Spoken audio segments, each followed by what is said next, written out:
think you need to move on now. This marriage is over. Yeah, we get the breakup burn here, and I always feel for people in these situations. It's so difficult in terms of how we move on, but I doubt he has her consent to burn their stuff. Or no, this is her, I think, burning stuff.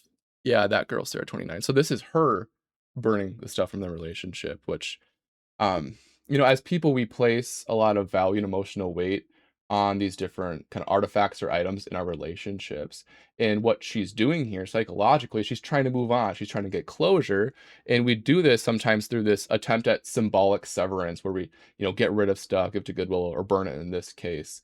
And kind of where we're at psychologically, or she or he's at, I can't tell if I think it's her, is we're at this kind of grief mindset, which, if you don't know, grief isn't just when somebody dies. It's when, we move from our childhood home or move. It's when we, a relationship ends, a friendship ends.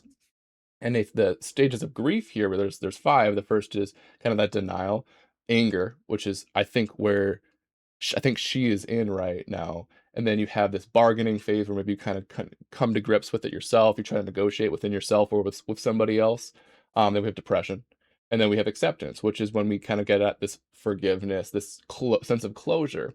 And that's what she's trying to do. She's trying to get closure. She's trying to reach forgiveness of herself or this other person eventually. And, we do all kinds of weird things as humans. Why do we blow fire off a birthday cake once a year?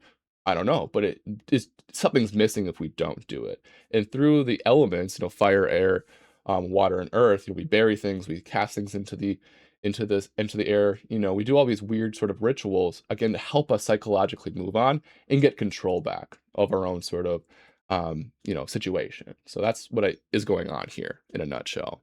But again, I really feel for her, I think, and this situation obviously didn't end well.